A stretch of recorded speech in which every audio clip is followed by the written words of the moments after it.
Have to give you an extra rap or two there. We got a lot of people here tonight. Good evening and welcome to the City Council meeting of the City of Lenoir, North Carolina. We're glad to have you tonight for Tuesday, August the 5th, 2025. Thank you for being with us. In a few minutes, as we always do, we will have our moment of silence and our remain standing for our Pledge of Allegiance in a few minutes. But as we go to that, and we have some very special recognitions tonight that we'll be going to. But first of all, I would like to mention a couple things that are going on. This is Harambee Week that is going on here in Lenoir and Caldwell County. It started on Saturday and will be going all week. There is a senior citizens banquet tonight up at the Martin Luther King Center. Something tomorrow night, I'm sure. And then Thursday night is the special recognition awards night at the King Center as well, both starting at 6 or 6:30, I think. For those. So any of the events you'd like to attend for that. Last Friday, the Black Sports Hall of Fame inducted 5 new members into the hall at the Martin Luther King Center. And they were all great people going in, and we appreciate that. And they were honored then, and they will be up there at the on the wall in the King Center for that. So a lot of good events that kind of kicked Harambee off for the week, and then Harambee will be going. Harambee is the oldest festival in Caldwell County, so we're glad that that is still going on and still celebrated, and a lot of fun is had there. So good things happening. I would recognize our new city clerk is with us tonight, Lauren Hartley. Lauren is coming in. This is actually her first official meeting. Lauren has been with us over 6 years and served as our deputy clerk before coming on as our new clerk. So Lauren, thank you for what you're already doing. We appreciate that. She's taking, everything up here looks great and all my notes are good, so I appreciate all that for sure on that. So thank you for all of those good things going on. So we'll go ahead now and stand for our pledge and first our prayer.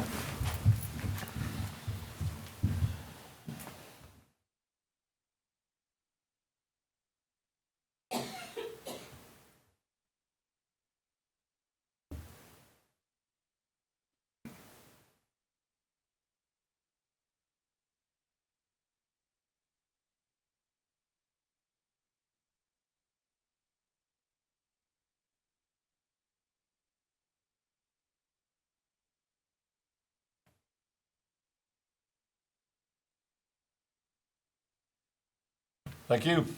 Please salute the flag. I pledge allegiance to the flag of the United States of America and to the republic for which it stands, one nation, under God, indivisible, with liberty and justice for all.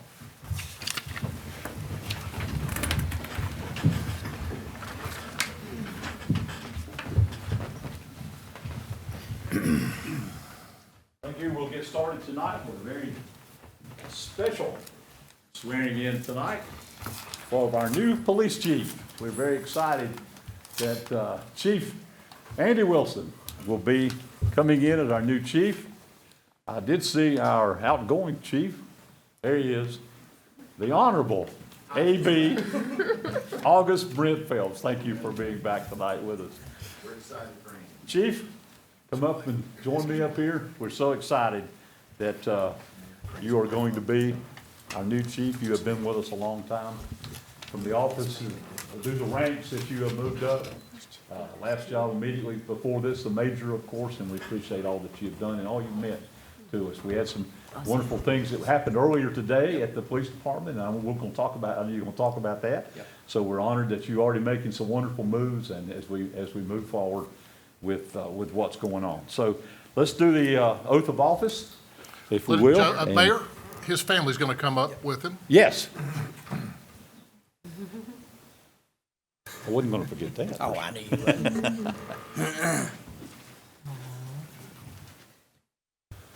And we are honored to have you all as well, as you know that for sure. Okay, right hand. There we go. Okay, I will start it. I, and then your name. I Andy Wilson, do solemnly swear do solemnly swear or affirm that I will or affirm that I will will well and truly well and truly perform my assigned duties perform my assigned duties for the city of Lenore for the city of Lenore and the state of North Carolina and the state of North Carolina. as chief of police, As chief of police, 24 hours per day, 24 hours per day, 7 days per week, 7 days per week, as determined by the Lenore city manager. as determined by the Lenore city manager.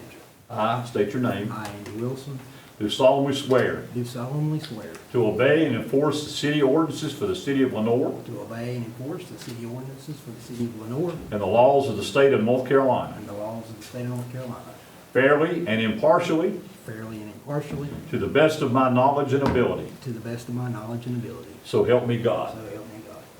I state your name. I, Andy Wilson, Do solemnly swear do solemnly swear that I will be alert and vigilant that I will be alert and vigilant to enforce the criminal laws of this state, to enforce the criminal laws of this state, that I will not be influenced that I will not be influenced in any manner in any manner on the account of personal bias on account of personal bias or prejudice, or prejudice, that I will support and maintain that I will support and maintain the Constitution and laws of the United States the Constitution and laws of the United States and the Constitution and laws of North Carolina, and the Constitution and laws of North Carolina, not inconsistent therewith, not inconsistent therewith, and that I will faithfully and impartially and that I will faithfully and impartially discharge and execute discharge and execute the duties of my office the duties of chief of police. as chief of police.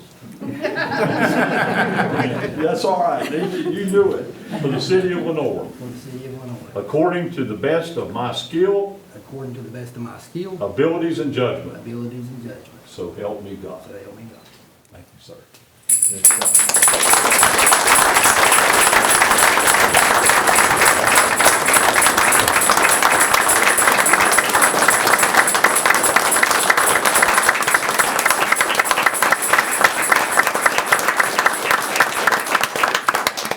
So, I can't, the support's overwhelming. It really is. I did some of these earlier, and I talked about some of that. The support that we have with our mayor, with our council, with our manager, with our other departments within the city, and then outside, it's overwhelming. It really is, the support that we have. And it's as chief of police now, and I know Chief Brent Phelps, he felt the same way. That's very comforting to know that we have that support. You know, I'm fortunate. I don't know how else to put it.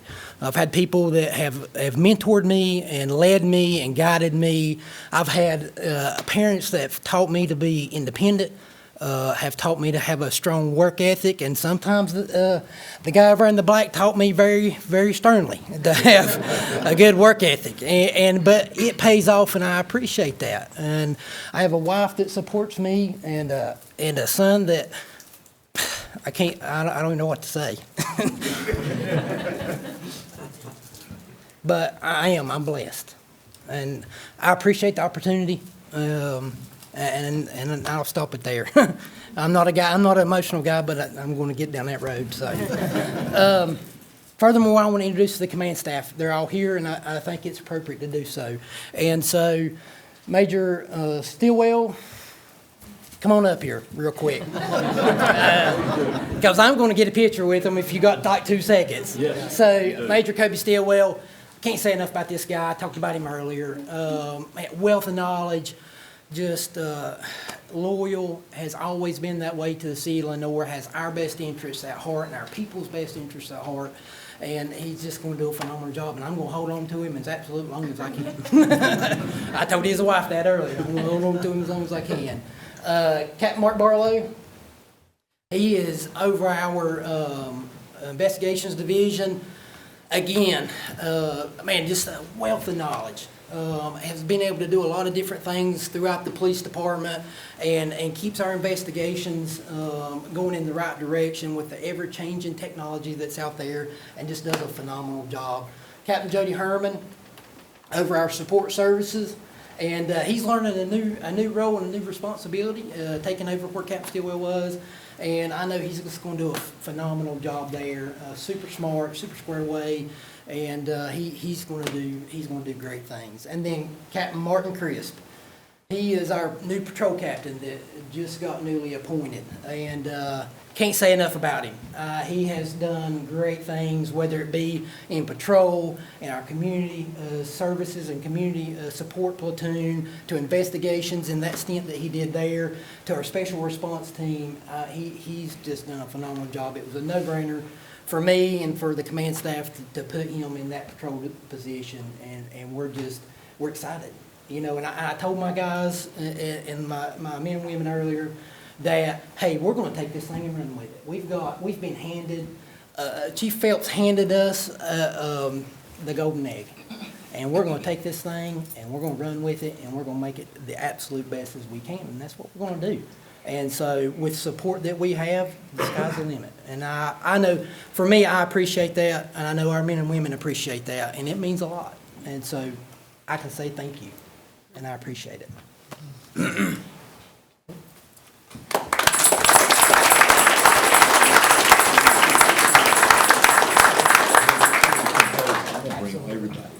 All your officers up there.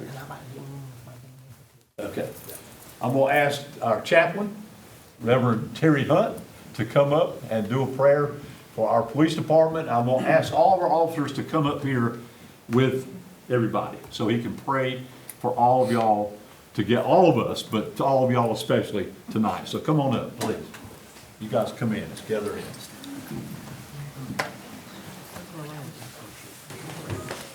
Come on around, there you go.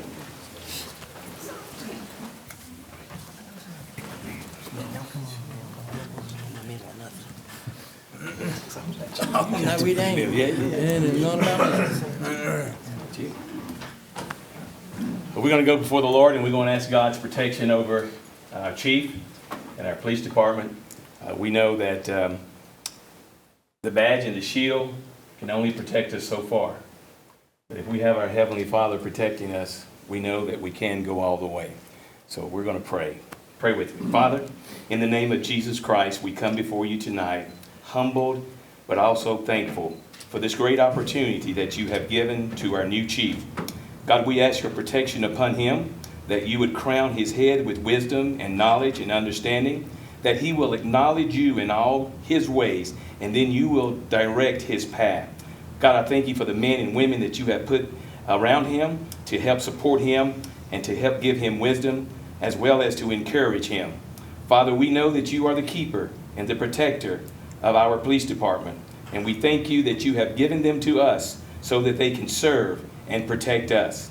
And we ask tonight that you would just crown him with a special favor upon him, Father. As he talked about the golden egg had been handed to him, Father, I pray that he would put that egg in your hands and you would use him to your honor and to your glory. Thank you for our city and the opportunity that he has given this great department to serve them. In Christ's name, amen. Amen.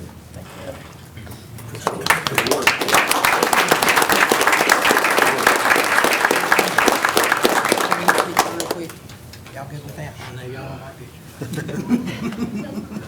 Please do. Who's handling our, oh, Hannah's the camera tonight. I said it was okay.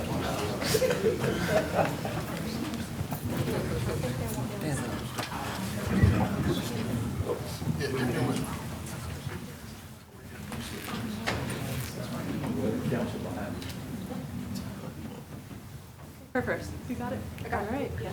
All right. Look here. 1, 2, 3. All right. 1, 2, 3.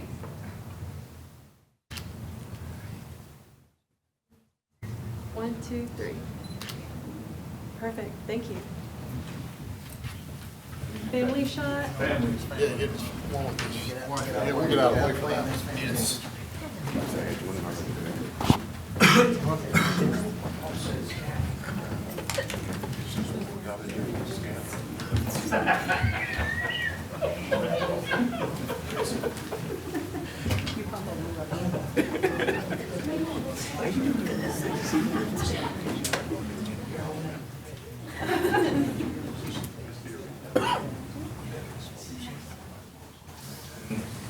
I think, yeah, y'all are a little lopsided.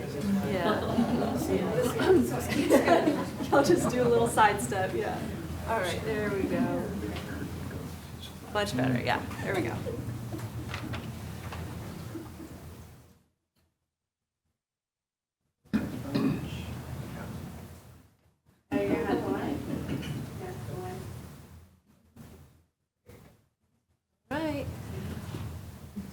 1, 2, 3. 1, 2, 3. Very good. All right, guys. Are we gonna do one with council? We could do that. Let's do one with the council. Come on down, council. Let's do one here. Take one. Would you?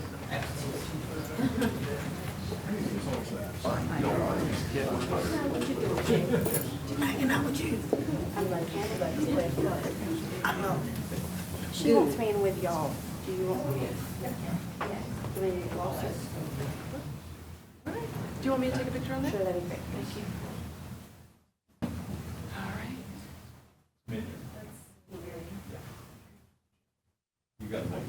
Looking good. All right. All right. Chrissy, will you take another step in? All right. 1, 2, 3.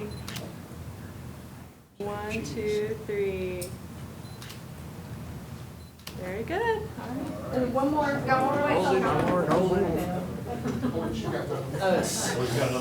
right. 1, 2, 3. 1. Too far. 1, 2, 3. All right. Thank you, guys.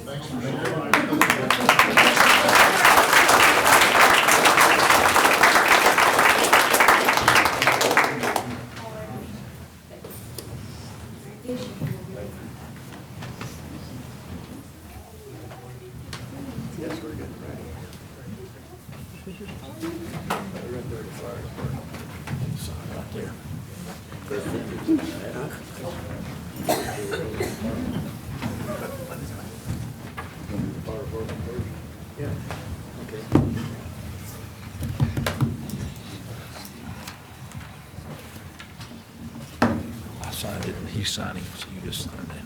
Thank you. Ready?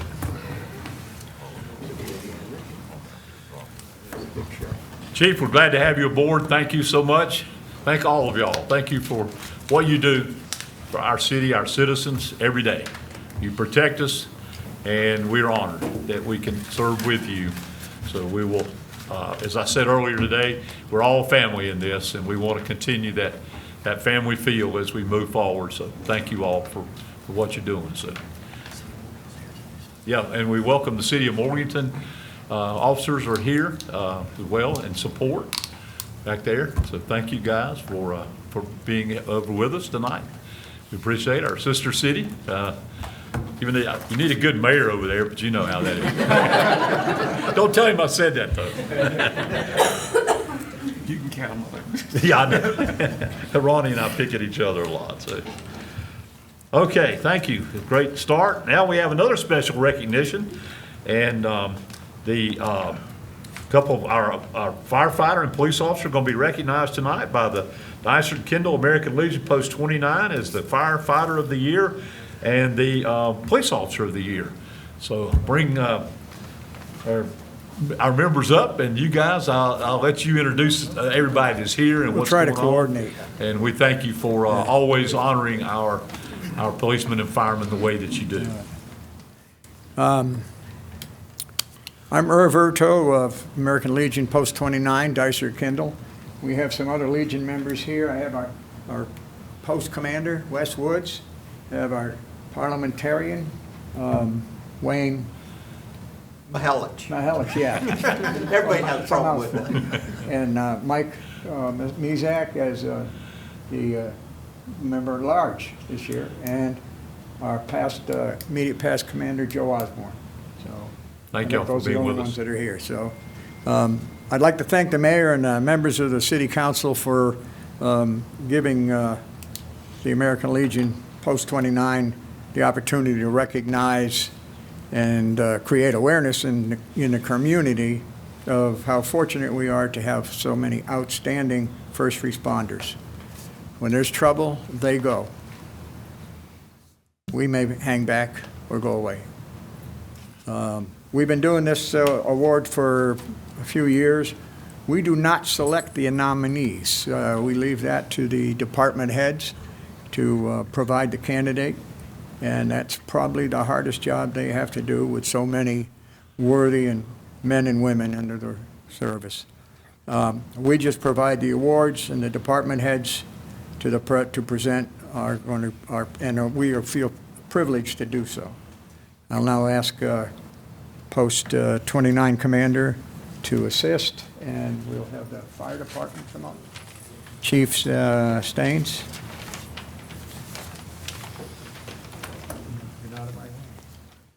As Brian comes up, first, thank you to Post 29 for the award.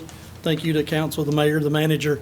Brian was chosen this year, and is, you said, probably the hardest decision because there's 56 well-qualified candidates that worked for me that we could select based on numerous decisions. A little bit about Brian. He started with us part-time back in 2012, full-time in 2013, has rose the ranks as a fireman. Now he's a driver and also serves as a backup or an acting officer. Brian started his career in 1993 as a junior fireman in Kings Creek and still volunteers and works there part-time. So he still gives back to his community. During his time in the fire service, he's also worked part-time at Yadkin Valley and at Valmead, again, giving back to his community through the time. Brian's currently the president for Collier County Firefighters Association and actually our vice president for our association as a department. So he stays active in that and always looking for additional roles and responsibilities. Brian comes to us with now has firefighter 2, fire officer 2, instructor 1, FLSC 1, dotty. All right, so it keeps going at the stuff they do. And I guess it all summed up last week. We made this decision before that, but it all came together last week. We're in the process now. Annually, we clean the trucks inside and out, top to bottom, pressure wash, get everything off, re-grease, wax. And Brian was out there with another firefighter all day in the bay, waxing. And the comment he came to me later on, he said, "It's my truck. I'm going to make sure it's taken care of." So that pride and ownership is another great example of why Brian was chosen this year, is because he looked at city property as his truck and his city and his department. So with that, congratulations, Brian. Well deserved.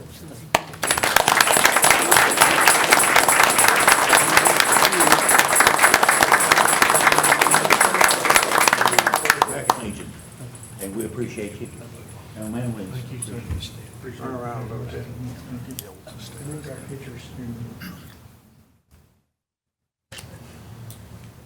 Jeez. You'll wait and do them. You'll do pictures all at the same time. Well, let's do both, police That's and what- fire together, and we'll stay up here, and then we'll have the Legion and everybody come right here, do it.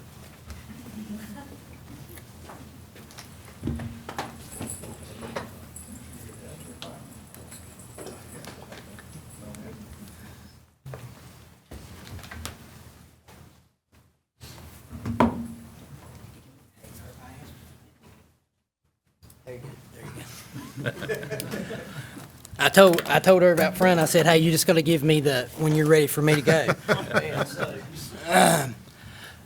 no, we appreciate it again, for American Legion, council, mayor, manager for allowing us to do this. When I begin to talk about Sergeant McLeod and some of his things that he's been involved in and accomplishments, you'll see this was a no-brainer for us. And I can't say enough about him. I'm going to start just a little bit with his family. He has a long-standing history of people that have served, from his mother in the U.S. Army, from his brother that's in the U.S. Army, to 2 uncles that served, one in Korea, one in Vietnam, to a great uncle that served in World War II and Korea, and a cousin who served in the U.S. Marine Corps in Operation Iraqi Freedom. Sergeant McLeod served in the U.S. Military Police Corps from 2007 to 2015. When he was in active duty, he gained a lot of awards and accomplishments. But I want to talk about him just briefly from the stance of the Sealand Illinois Police Department. So he came to us in 2010, and he was sworn in December of 2010, and since then he has been involved as a traffic enforcement officer, a patrol officer, a school resource officer, and most currently holds the rank of patrol sergeant. He is involved in many civic groups, the American Legion, Military Police Regimental Association, and the National Native American Law Enforcement Association. He was awarded by the council here and the mayor of the city of Lenoir in 2017 with the Medal of Valor. Also given the Citation of Valor from the North Carolina Fraternal Order of Police for an action he took in heroism, courage, and bravery during a life-threatening incident, if you recall, an officer-involved shooting he was in at that time. He holds numerous, and when I looked at the list, I thought, that's a bunch. But he holds numerous internal awards and recognitions for his service for here, the city of Lenoir.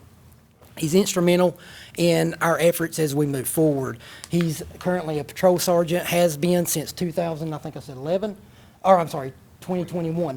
And so in that role, the countless people that he's mentored, that he's shared his knowledge and his experience and got them the tools and the training that they need to move forward. So he is just an instrumental piece in the success of the Lenoir Police Department. And for those reasons, it was, like I said, a no-brainer at this point in time. So congratulations.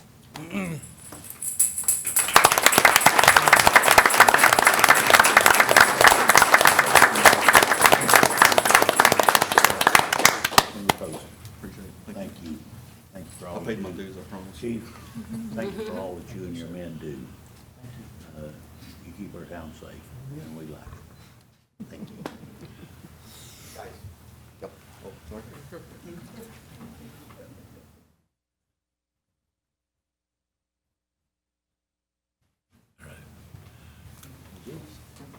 Okay, y'all come right here, and we'll stay here. You guys come up too as well, from the Legion. Wherever you want to stand. Come on over, everybody.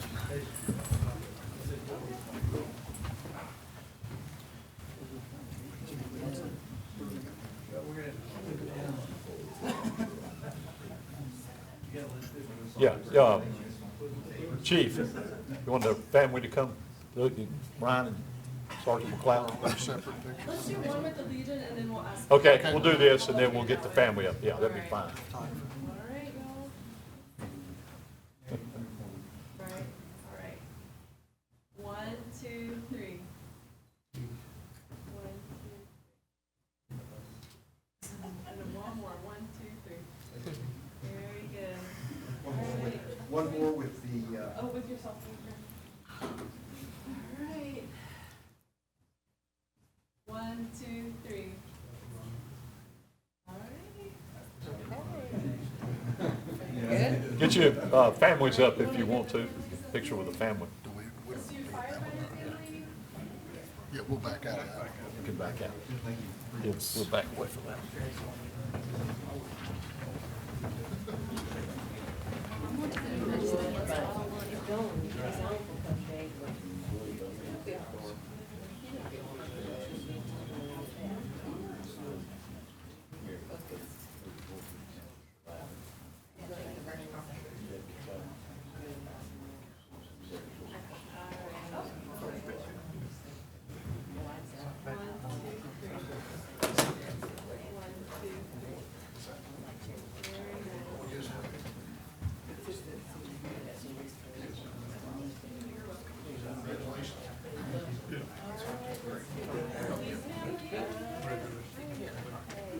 Congratulations to you.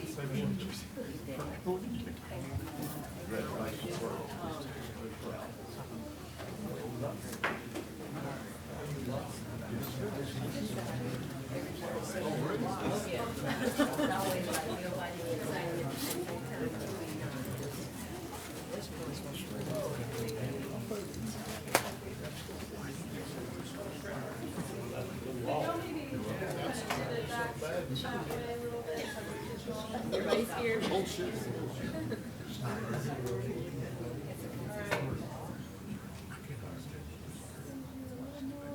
right, I think I got you all. 1, 2, 3. 1, 2, 3. 1, 2, 3.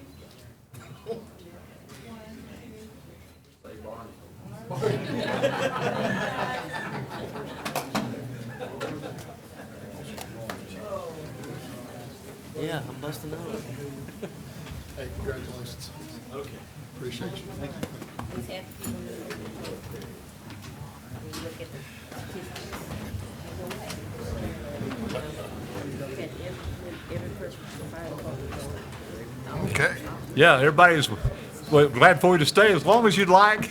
but I don't blame you for leaving. If you, thank you for being with us. Congratulations again, Sergeant McLeod and firefighter Brian Watson. Congratulations. Thank you all. Thank you, Legion Post, for honoring those people. Know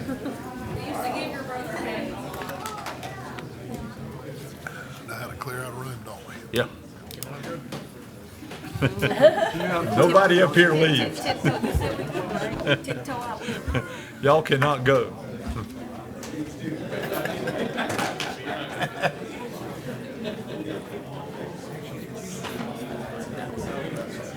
Now all the Baptists are left in the back. Yeah, Yeah. that's what I'd say. Everybody in the back, come to the front.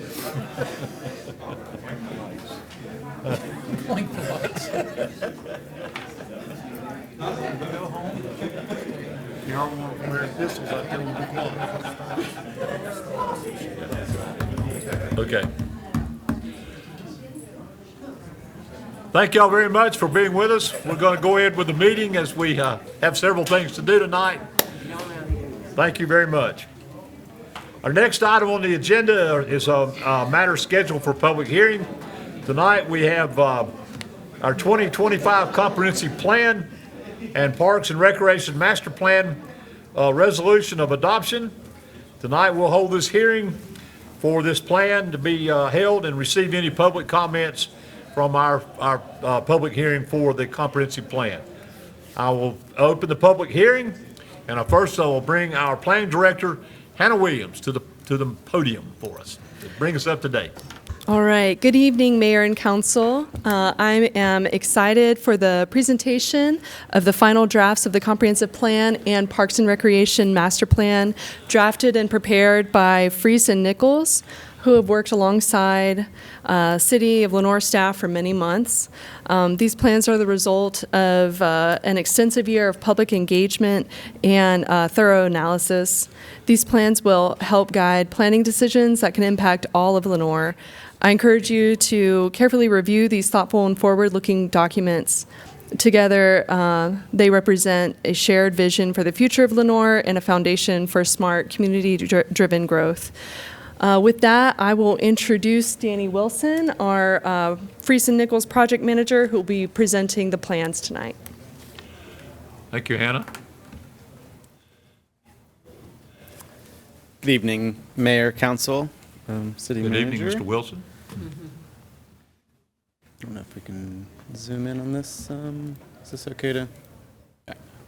So thank you for having me this evening. As Hannah mentioned, we're excited to be before you with the comprehensive plan and the Parks and Recreation Master Plan. Hannah. Sure. That's not. I'm sorry. Thank you. I think this might be a better version for you. Yes. All right. Okay, thanks. So this evening, we're going to do a brief project overview, talk to you about public engagement, because I know we've done a few updates throughout the project, and there's been robust public engagement from the community and a lot of good feedback we've received, and then go through the comprehensive plan and then the Parks and Recreation Master Plan. So I know last time I was with you, when we were most of the way through the project, I threw a whole bunch of information at you and talked 90 miles a minute. So definitely please, let's take time and ask questions, and we can talk through the project this evening. So real quick overview. As Hannah mentioned, we've been working with you all since June of last year on the comprehensive plan, and that had a couple of main elements to focus on. One was a future land use map, and a part of that was looking at the commercial corridors, so really 321 and 64. And then also doing some neighborhood planning and updating the neighborhood map. We looked at two specific neighborhoods, the Whitnall neighborhood and the West End neighborhood. And then right after we started the comprehensive plan process, the engagement really said that we should look at Parks and Recreation at the same time. So we then changed our direction a little bit and added Parks and Recreation Master Plan with this project, so we could do community engagement to encompass both, because they are very closely linked together. And then we were able to reach more people for both projects. So we started the background analysis in June of last year, and then went through plan development. You can see the timeline on the bottom here, late last summer through early spring, and then implementation plan over this summer. And then we're here before you for adoption consideration. Both these plans went through Planning Board in June as well for a recommendation. And then we had public engagement throughout. Tonight, the project website is still live. People can access the full draft documents on the website. We had various public engagement events that we'll talk about. So you can see we had a very active steering committee also that was extremely helpful in addition to working closely with city staff throughout this project. We had numerous different types of events, from open house events to online virtual presentations. We were at the Blackberry Festival, a lot of different types of events throughout the city, different centers and locations. So we got a lot of really good input. We had neighborhood meetings as well in Whitnall and West End, multiple neighborhood meetings throughout. So to really make sure we're reaching as many people as we could and hearing as much feedback as possible from the community. So I'm not going to read through this whole slide. This is a page from the plan. You'll see I screenshotted a bunch of pages from the plan. So definitely take a look at these in more depth. But really, some of the feedback we received, the biggest priorities here in the middle, I'll touch on supporting small businesses, enhancing downtown, providing affordable housing, public transportation, and then more community spaces. So some of these things continue to come up as themes. At every engagement event we would hear, people were interested in housing solutions, they were interested in connectivity, expanding the greenway, adding some sidewalks, doing some revitalization, so that those continue to come up again and again. One thing of note in the top right corner, you can see this 86% of survey respondents thought that the city taking a neighborhood approach to projects and service improvements would be a good idea. So this project steps in that direction, looking at 2 neighborhoods in particular and talking to them about what would impact their neighborhood, while also looking at citywide initiatives. So from all of our community engagement, we began with a draft vision for the future of the city. And remember, this document looks forward 20 years. So this is the future Lenoir. And the future Lenoir, our city is vibrant and inclusive, where residents cherish Lenoir's history, foster safe neighborhoods, and build a thriving, family-friendly environment. We support creativity that enriches our cultural fabric and embraces the region's natural beauty. As we grow and innovate, we remain committed to diversifying our economic base, ensuring resilience and prosperity for future generations. So this really gets at elements to create a more inclusive, better Lenoir in the future that's forward-looking, while not forgetting the past and the history, and making sure that the heritage of the city is retained and that small town charm stays with Lenoir moving forward as well. So we have the vision, which is the overarching big scale. Underneath that, there are 5 guiding principles: build and promote community pride, enhance livability, expand housing options, support commercial opportunities, and improve mobility and connectivity. So everything in the plan leads to these 5 principles, which then help achieve the vision. So you'll see, we'll touch on this in the implementation chapter, but everything ties back to these 5 principles in order to further that vision in the future. So looking at future land use is arguably the heart of a comprehensive plan. It really envisions how property will be used in the future. And we looked at the existing land use categories you see on the left-hand side of the table here. The proposed are on the right-hand side. The proposed categories, there are 12 of them. You can see we kept rural residential and then split out residential from low, medium, high density. Added a downtown future land use because downtown is a little bit unique, well, it's very unique right in the city. Have neighborhood mixed use, which is a little bit smaller scale mixed use. General mixed use, which is larger mixed use. Corridor commercial, again, looking at the 64 and 321 corridors in particular. Splitting out industrial uses to light and heavy. Keeping public institutional, and then adding a parks and open space future land use category. So each of these future land uses have a variety of density, intensities, and scales, And then we also created a future land use dashboard for each, so it's one page per future land use, and we'll look at that in just a second as well. But you can see the future land use map. The light green is the rural residential, so that's really to the north and the west, where the city kind of, fades out into the county. It's no utility infrastructure out in that direction, much larger lots, more topography, obviously more rural, more forested. And then on the east and southern edge is low-density residential, this light yellow. Again, that's more residential than the north and the west, but still larger lots, pretty rural, low intensity, and not much utility infrastructure. So you can see the more intense uses are concentrated in the city proper, right near downtown, where utility infrastructure is available, where the roads are available. We want to make sure we're maximizing the current infrastructure in place and not suggesting sprawl and rapid growth in areas that you do not currently serve with utility service.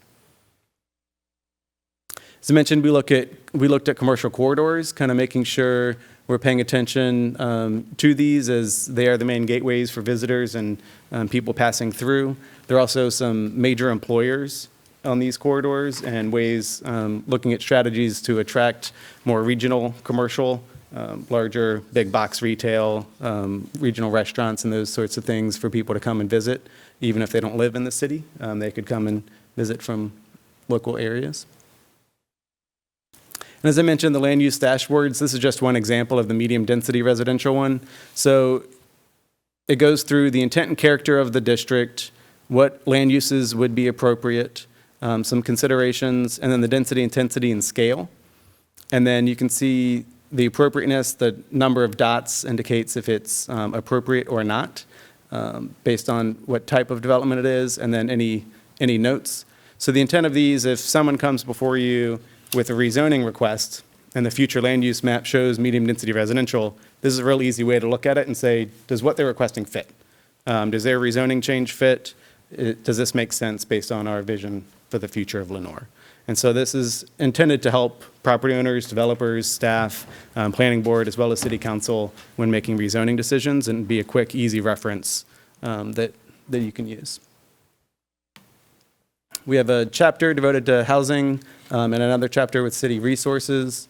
So housing, infill, and redevelopment. I know we talked about existing conditions before and the age of the housing stock. So 67% of the homes in the city were built before 1979. So that's a challenge if you don't want an older house. I've owned an older home and love it. Unfortunately, I sold it and I live in a newer house and don't love it as much, but I like fixing things at home. Not everyone does. So looking at how we can encourage some different diversity in housing stock and encourage density. And so looking at some of those options, looking at some of the missing middle housing, so duplex, triplex, some townhomes, some smaller lot single-family homes, to provide a variety of housing for everyone, regardless of where they are in their age. So also, we heard a lot about senior housing and lack of housing that may be appropriate for people who are aging in place. So looking at some of those strategies as well. A lot of focus on revitalization of existing housing. There's a lot of good housing stock, but again, when it gets older, it takes more to keep it up. So opportunities to revitalize what's currently on the ground without needing to build new housing, but then also promoting compatible infill development. So if you have a vacant lot in a neighborhood, how can that be built with a new home that still fits the neighborhood? You don't want to have the sore thumb sticking out that is clearly not of the same era. So city resources chapter, we looked at an overview of all the different departments and services the city offers, as well as the rich cultural and historic resources that are here, having approaches for aligning historic preservation with having more housing. Also looking at the environmental resources. I don't have to tell you, it's a beautiful part of the world that we're in right now. And how do we pull those environmental pieces? How do we keep those scenic views? How do we celebrate nature while still encouraging development? You don't want to lose those environmental pieces and the views of the mountains. This is also the connection to the Parks and Recreation Master Plan, and tying open space into future land use and the comprehensive plan and tying it back to the park system. And then looking at the transportation infrastructure, as well as water and wastewater infrastructure and strategies to make sure that future land use and the intensity of the future land use is, as I mentioned before, in places that are appropriate that can be served by existing infrastructure, instead of having to extend infrastructure further out that costs the city money. So as we look at neighborhood planning, we did several things with this area. So first, we updated the neighborhood map.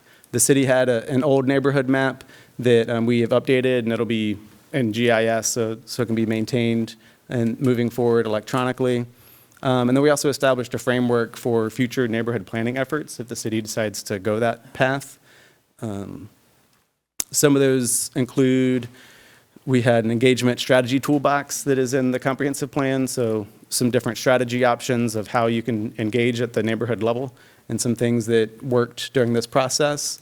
Also, a neighborhood improvement toolbox with suggestions for programs, physical improvements, and funding sources to implement neighborhood level improvements and activities. Here's, again, an example of a screenshot looking at one of the pages in the neighborhood improvement toolbox. But this helps staff move forward if you do decide to continue on the neighborhood planning route with some ideas and opportunities and options to make it a little bit easier. We did, as I mentioned, a deep dive on 2 neighborhoods. So the Whitnall neighborhood, I'm not going to read this vision. It's a little bit longer than the other one, but you can see this is the neighborhood with a piece of the future land use map. The orange is medium density residential. The purple is industrial. This school, the elementary school, is this blue color here where the mouse is. The red's commercial. So Whitnall is has a wide variety of land uses, has some empty and underutilized industrial property that could use some revitalization and reuse.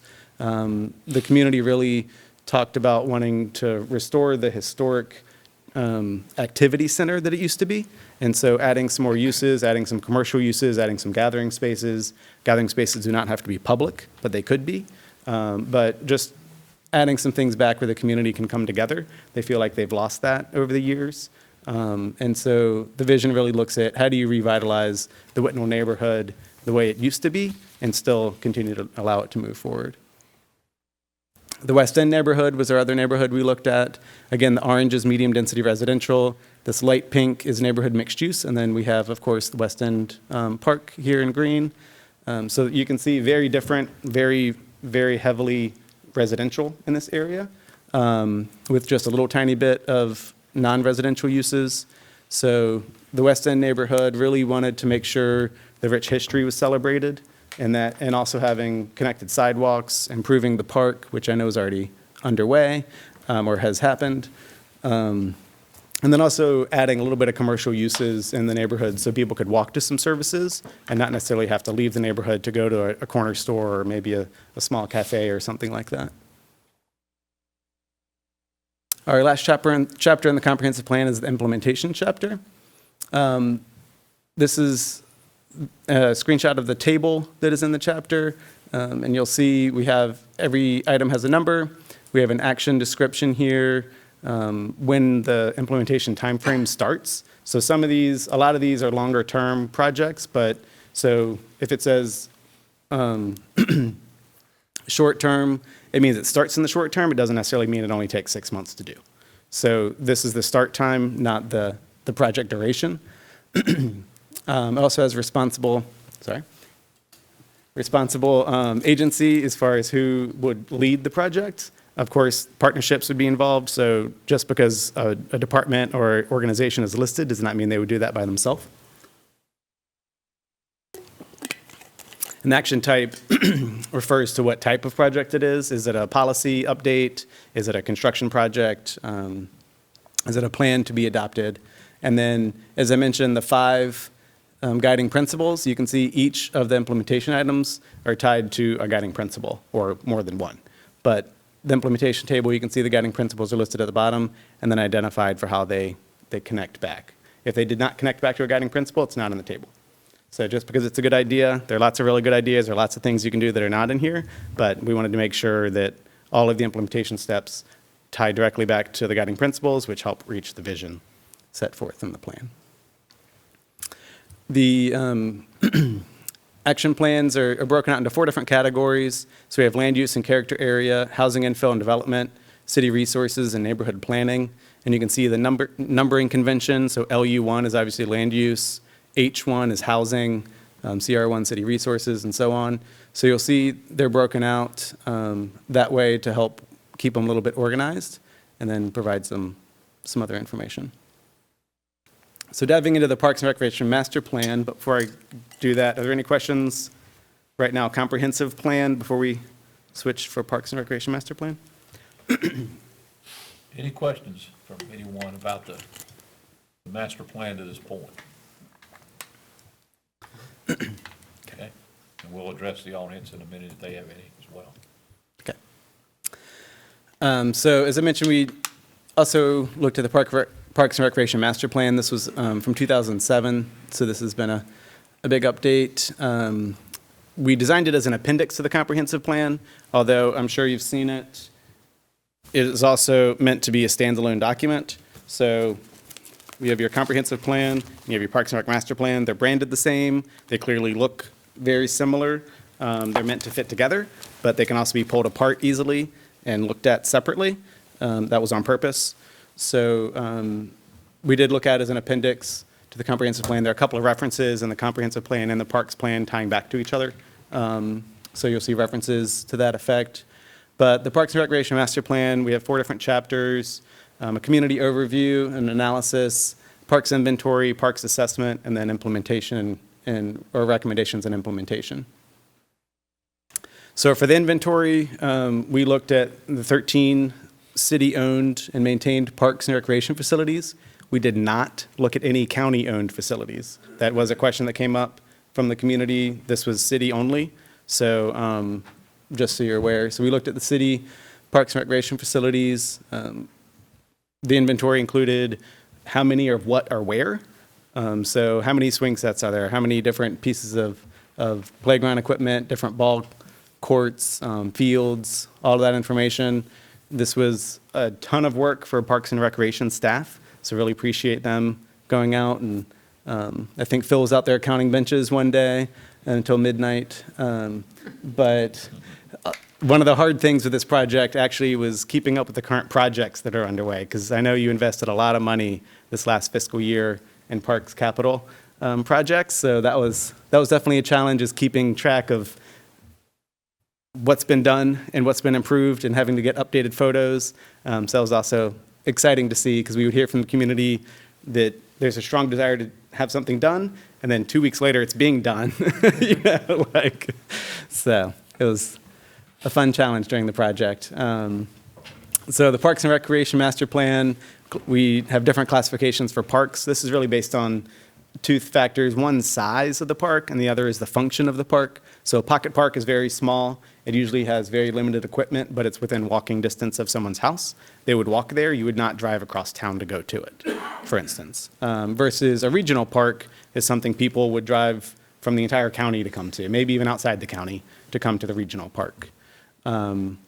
Special use parks, for instance, we have the Aquatic Center. That's a very unique kind of facility that people will travel to and only certain users will use. That's a very different experience than some of the other parks.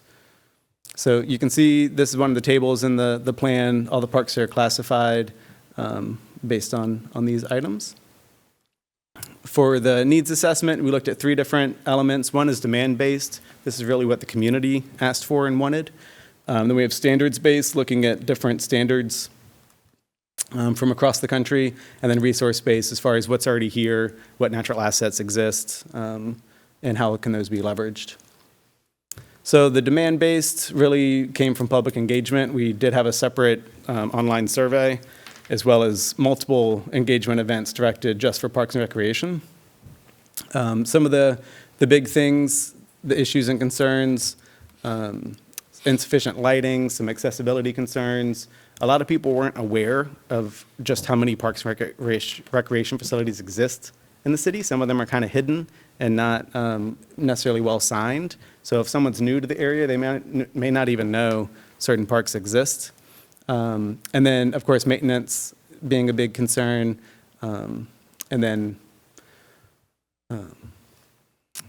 we also looked at acreage level of service. So this is getting into the standards-based assessment. I know these numbers are a little bit small and hard to read in here, but this is again another table out of the plan itself. And this looks at, based on a community your size, so 20,000 population, because we're just under 20,000 population. What is the average acreage based on park type? So this looks at that across multiple different communities in the U.S. So first off, I'm going to say the city has a ton of parkland. I'm sure you know that. Phil needs more people. I'm going to put in a plug for no. And so this says there's some deficiencies in the smaller parks, but just know overall the park acreage, there's enough based on a community your size looking out for the next 10 years. So while there may be some potential benefits to having parks, we call them like close to home parks. Again, parks you'd walk to that'd be right down the street, that may be in your neighborhood. And in our eyes, this is also something that does not necessarily have to be city owned.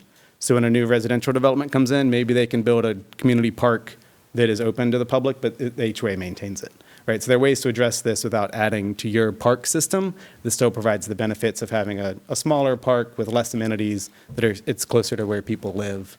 And one thing that we noticed is distribution of parks is important looking forward. So if you are looking to add more parks in the system, making sure you're looking at where the current ones are located and then trying to spread out from there as well. So these maps look at that spatial area. So these are the close to home parks, so neighborhood parks, and the dark blue is a 1/4 mile, and the lighter blue that you can see out here is a 1/2 mile radius. So again, these are ones you'd walk to or you'd want to have really close because they don't have as many amenities to warrant driving all the way across town to go to necessarily. But then you can see the larger parks, right? The 2 mile is the larger one. 1 mile is the dark blue. This covers almost the entire city. Obviously, we have, southeastern corner, a little bit southwest that sticks out, but overall, everyone's within 2 miles. This is the trail network. The blue are existing trails, and again, this is 1/4 mile and 1/2 mile, and then the yellowy orange color is the future trail network. So you can see you already have plans for the future trail network. I mean, it's going to have easy access throughout the whole community. So looking at the level of service for the parks, this looks at how many ball fields there are compared to, again, the average for a community your size. There are only 3 things that we'll call deficiencies, so things that other communities had more of. It does not necessarily mean you're lacking and you don't have to match another community because every community is different. So, but the 3 things that were not at the same level as the average, one is a dog park. I know currently there is not one. So having a dog park would help you get there. I think 3 playgrounds and then a splash pad or water feature. And I know you just added one. The average would have 2 for a community your size. So looking at maybe at some point in the future, again, this is a 10-year plan, right? So we're not saying the next couple years necessarily, but how are there opportunities to integrate another splash pad or water feature interactive, something not a pool, but something less intense than that somewhere in the community. This is expected to remain the same for the next decade, as I mentioned. So in 10 years, there's nothing else that with the population growth projections from the state for the city where you would have any issues from what we see. There's a overall summary of needs in the plan. So looking at, again, close to home parks, maximizing the use of existing parks because you do have a ton of parkland and there are opportunities to maximize that a little bit more. Improve sidewalk and trail access. So again, the Greenway does a really good job connecting multiple parks right now. So thinking about how can that be extended or added to. Looking for a dog park. We got questions about some restrooms, making sure every park has the same level of amenities. And then maintenance again. We briefly looked at the programming piece of it. So looking at programming for the younger folks as well as the older portions of the community. And then looking for opportunities to have special events in the parks and opening that up to really have more activity taking place there. The way the recommendations are structured in the Parks Plan is a little bit different than the comprehensive plan. We have system-wide recommendations, for instance, so consistent park signage is a system-wide thing that's not one park specific. So, but then we also have park-specific recommendations, and the implementation table looks at park-specific recommendations. So you can see this says the park name and then just a number for the implementation items. So system-wide, there's just a handful again. Consistent park signage and branding will help identify if it's a public park. Regular maintenance, looking for funding. I know that's always a big need. Fostering relationships and partnerships with local organizations and volunteer groups to help with park maintenance and improvements. Working with developers, as I mentioned, to add parks and open space into new development as it comes in town. Looking at the Zacks Fork watershed property, that's a big piece of property that is currently not really open to the public. I know the police use it, but other opportunities to use that piece of property for some passive recreation, some hiking, mountain biking, maybe some trails. And then looking for opportunities for gathering space in the Whitnall neighborhood. Again, that doesn't necessarily have to be a public park per se, but maybe it's a relationship with the elementary school, maybe it's a private organization that already has land. There's some churches down there that have really nice playgrounds and recreational facilities. Maybe it's a private space that just acts as a community gathering space. That's a pretty common thing that happens in communities, is a private entity decides to have a restaurant that also has a lawn, and then the lawn becomes a de facto park, even though it's technically private. But it's one of those spaces, it's a quasi-public space. So I think there are opportunities for that in the Whitnall neighborhood as well. So high priority needs, maintenance, just general upkeep, extending the greenway, having a few more playgrounds, especially with inclusive play equipment and shaded areas. As I mentioned, adding bathrooms, making sure all the parks are the same level, having a dog park, and then the splash pad water feature. We heard a lot about having it in the downtown area, so maybe that could be an appropriate place for it in the future. With that, I'd be happy to answer any questions you have. And again, website is live, QR code works. Feel free, anyone in the public, to take a look at the plans. They're up there now. Danny, thank you. Great report. Any questions of Danny or Hannah or any of our staff that have been working on this? It's been a good process, a long process. Long process. Yeah, and a lot of meetings, a lot of input from the communities, and putting all this together. We appreciate all the work that's gone into this. So we're at that point now to see, let's move toward implementing all the things that are put together. So anybody, any questions at all on that? We are in a public hearing. If there's anyone from the audience that would like to address the council, or Hannah or Danny or any of our staff that are involved in this, please come forward. This is the time to do so at this point.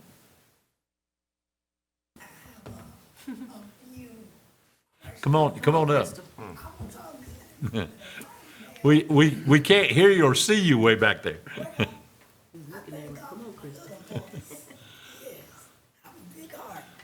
And of course, we know you, but give us your name and address, please, for our records. My name is Crystal Moore. I'm a resident of Lenore, North Carolina.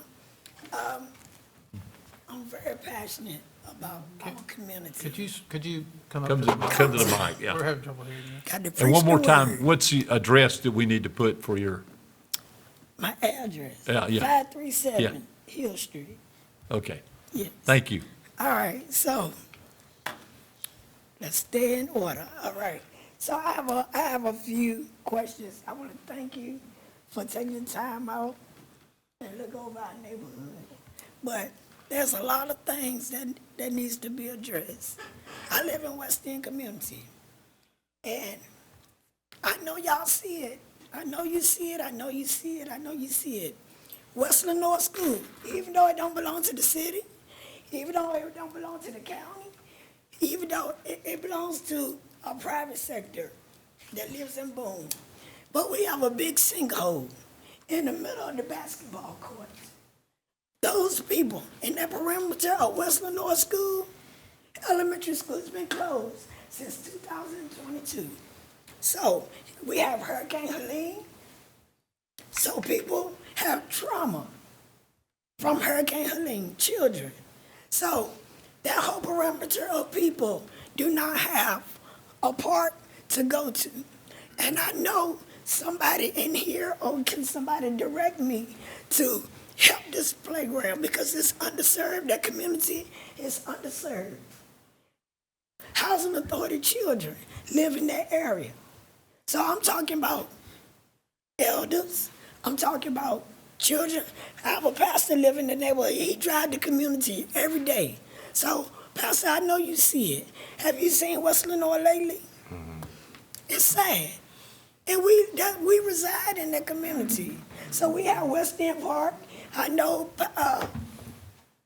Mr. Harper is working on West End Park, and I appreciate you.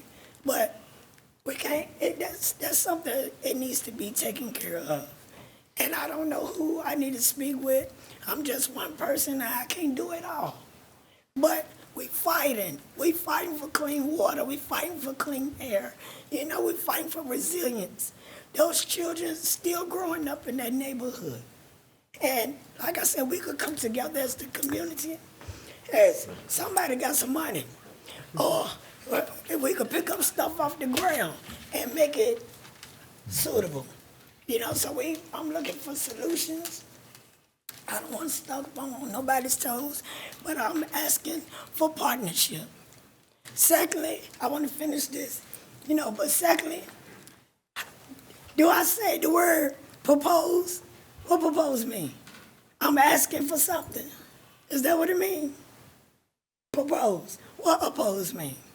Oppose or propose? Propose. What propose mean? Then I'm asking for something, right? Yes. All right. So, may I propose this opportunity to adopt a few of our neglected play areas or green infrastructures. So the first one is the observational deck. We appreciate you restoring it because it was a big hole and it was dangerous. So I propose, may I have permission to use those forgotten street signs that's at the recycling center to enhance the observational deck. May I propose that? Because right now, a kid, if you look at the observation deck, a kid could still fall through the open gaps. So we could close that gap by adding those forgotten street signs that's been at the recycling center for years, that's collecting dust.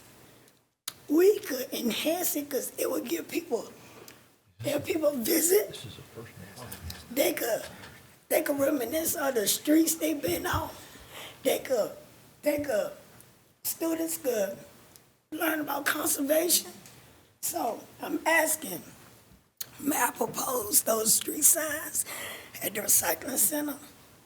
Also, the wetlands, that's the clean water. That's our entry to our clean water on Pendleton Avenue. The second one is the wetlands by DDS. May I propose a walking bench, a seating bench that, after they walk around the water trail, they could sit. Also, for that walking trail at wetland, I also propose a plastic bottle bin. So after they finish walking around the walking trail, they could place those bottles inside the bin, so we can reduce waste. That's my goal, to reduce waste and move to sustainability. I've been asking you guys, I don't know how many people I done wrote in here, but I'm gonna continue to write until I get a solution, a sustainable solution. I ain't asking for money. I'm asking for the things that's already on the ground. So to enhance just a little bit more, that's all I'm asking. As far as West Lenore School, again, that community is suffering. We are nature deprived. We are still learning deprived. Our education has been gone since 2022. So if we could get people on board, because I protested, even nobody showed up. I was able to show up. And I need people behind my small voice to make it stronger, because all of us count. All of us included, we matter. Our health matter. Our children's future matter. So I want to thank you for this opportunity, city members. But again, I propose something small so we could be great. Yes, thank you. Thank you. Thank you, Crystal. We appreciate you hearing that. And we'll certainly look into it. Okay, thank you. Anyone else that would like to address the council at this time? Or questions of anything? All right. Yes, ma'am. Come on up. I just want to say thank you so much for this opportunity to update the comprehensive plan and the Parks and Rec master plan. This is going to be a template for planning department and for Parks and Rec, and it's been a pleasure to work with Friesen Nichols during this project. Danny Wilson and Alexis Garcia, Friesen Nichols, were excellent partners with the city. We had city staff on the steering committee. John Hogan and Jeff Church were on it, along with Matt Dushan from the planning department. And we had a lot of our planning board members on that as well, and I'd like to thank them. And I would also like to thank the Recreation Advisory Board for participating in the Parks and Rec master plan. So I just wanted to maybe finish out the public hearing by just saying thank you, and thank you for letting us have this opportunity. Thank you, Hannah. We appreciate that very much. A lot of, like I say, a lot of work went into this. A lot of people were involved, and we appreciate everyone attending the meetings and all our staff that was there, and so many that came from the public to hear about this. So there's been a lot of things taken in. Danny, thank y'all for Friesen Nichols for all what you've done for that. So, anyone else want to address the council? If not, I will close the public hearing and turn it over to council for. Tonight, we're here to actually adopt the presentation, if that's agreeable with everyone. So I'll turn it over to council for any discussion and/or motion when you're ready for that. Just not a matter of discussion, but a matter of opinion. This is something that we consult quite often in the decisions we make, especially when it comes to zoning, and so it's a big help to us. I think Joe and David and I were here when we did the last one, and TJ. And so it's when was that? Remind me. Was that 07? I guess 07, that's yeah, right. So it's time to have updated it. But I know this, to me, looks a lot more user-friendly and easier to negotiate than the previous one. And I know the public will appreciate that. Might make your job easier when people come to you. So I commend you on a job well done, and your firm in helping us get to that point. So I think it's something that that will continue to be used. It's a good guide for us, and it helps with our vision, and I applaud you for a good report. Thank you for that. Anyone else? One more question. When can I hear from you guys? Again, When can you hear from? Yeah. Actually, we've already closed the public hearing. We'll talk to you after, if that's okay. Thank you. Okay. Do we need a motion? Yes, we do. I'd like to make a motion that we adopt the proposed 2025 comprehensive plan and Parks and Recreation, for city and Parks and Recreation. Okay. As proposed. Got it. I have a motion from Mayor Pro Tem Stevens that we approve the comprehensive plan and the Parks and Recreation master plan as presented by all staff and everyone who was involved. And if there's no other discussion on it, I'll call for the question. All in favor, please say aye. Aye. All opposed? Thank you. I think that is unanimous. Thank y'all again for all the work to this. Thank you. We're finally at this point, and now let's see, we'll put it to use and see where we go. So thank you for all the work on that.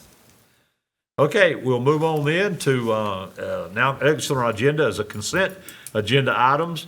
This consists of minutes of our city council meeting of Tuesday, July the 15th, 2025. Item B is the closed session minutes, would be for the meeting of Tuesday, July 15th, 2025. This reviewed by the city council, the city attorney, and the city manager. Item C is the FY 2024 tax settlement report and the FY 2025 tax receipt charge. This is in accordance with General Statutes, North Carolina General Statutes 105-321 and 352. This is a request for the FY 2024 tax settlement report and the FY 2025 tax receipt charge to be authenticated by the city council as submitted.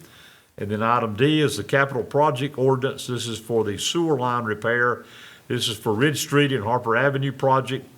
We're recommending approval of the capital project budget ordinance in the amount of $1,926,820 for the sewer line repair, the Ridge Street and Harper Avenue project as submitted. That's your items for consent agenda. I will open it up for any discussion and/or motion when the council is ready. Mr. Mayor, I'd like to make a motion that we approve consent agenda items A through D as presented. Okay, we have a motion from Councilmember Thomas that we approve the consent agenda items as presented A through D. No other questions or comments? All in favor, please say aye. Aye. All opposed? Thank you very much. Next is any requests and petitions of any citizens. If there's anyone else that would like to address the council tonight on anything, this is the time to do so. Most everybody here, our staff and some visitors we have. Glad to have you tonight. Okay, thank you. All right, we'll move on. We don't have reports of our boards and commissions this evening, so we'll move on to the report and recommendations of the city manager, Mr. Hildebrand. Mayor, Council, as the mayor mentioned previously, the 51st Annual Harambe Festival is underway. Started last Saturday and Friday.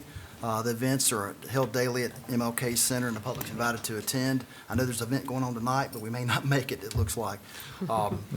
I will announce that the Lenoir Tourism Development Authority will meet on Thursday, August 7th at 4 o'clock, third floor City Hall. Lenoir Business Advisory Board will meet on Thursday, August 14th, 6 p.m., third floor City Hall. The City County Service Committee will not meet this month. They sent a notice out in the last couple of days, so no meeting for the City County Service Committee this month. The Southern Sundown 4-miler race will be held on Saturday, August 16th, begin at 7 o'clock in downtown Lenoir. The Parks and Recreation Advisory Board will meet on Monday, August 18th at 6 o'clock, and that'll be held at Mulberry Rec Center. And the ABC Board will meet on Wednesday, August 20th at 2 o'clock. Any questions about any of those items of information? And the Foothill Airport's the last Wednesday, whatever that is, 27, 28. Yeah, I think we meet again before then, but, Yes. Okay, that's fine. Well, Yeah, I'll you're right. announce that next meeting. Okay, that's good. Tonight, we have one item for council action. We have a bid award for the Lenoir 2025 sewer replacement projects. These projects were bid months ago, received no bids. They were rebid. There's two divisions of work. The first is Ridge Street sewer replacement, and let me give you a little background on that.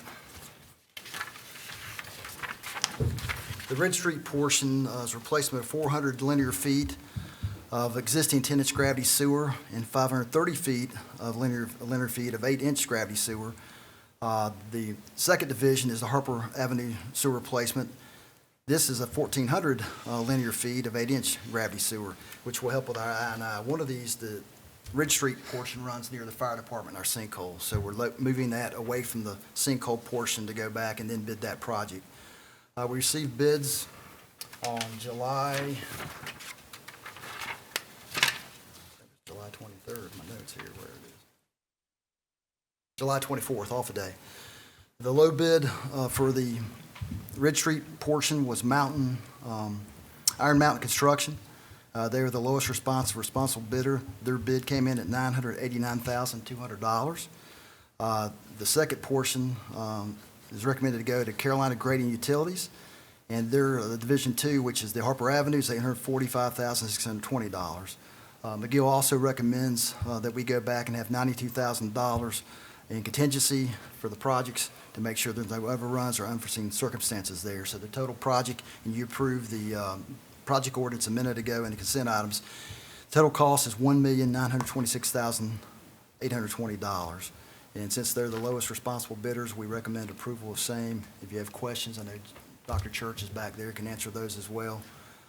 Glad to get bids. Glad 3 bids on one and 1 bid and 2 no bids on the other, but we're glad to have all that after months and months of work. Getting a lot of work going into it as well to get to that point and get bidders and everything to it. Thank you, Dr. Church and John and all you guys that were involved in putting all that together for this. All right, you heard the recommendation for the bid award, and I won't read the whole thing to you again, so you know what it is, as presented, and a total of $1,926,820 to the lowest bidders that he mentioned in the process. So I'll entertain a motion when you're ready. I'll make that motion. Thank you. Councilmember Purdue makes a motion to approve the bid award as presented. All in favor, please say aye. Aye. All opposed? Thank you very much. Anything else? Okay. All right, we'll move on then. Any report and recommendations of our city attorney, Mr. Rohr? Nothing to report, sir. Okay, thank you. And I think we talked about the other things from the mayor's office before that. I think we're good with everything. We celebrated Chief Phelps, we celebrated Shirley Cannon, and we appreciate all the work that they did, and thank y'all for everything that we're involved there in doing that, for all those things. So I think we're up to date on most of that. So any recommendations from any of our council members or anything? Nothing here. Okay. I have one event, Friday, August 22nd, will be our last event at Unity Park for the year. Okay. We're gonna have a tomato blast, tomato sandwiches, and celebrate the garden bounty. So, from 5:30 to 7 p.m. Tomato sandwiches, sounds Yeah. good. Mater sandwiches. Mater sandwiches. Mater. White bread and mayonnaise. Yeah, white bread and mayonnaise. Little mayonnaise on it. Yeah. It'll be Sounds good. fun. August 22nd. Okay, good. Maters. All right, anything else to come before us tonight? If not, great night tonight, we stand adjourned.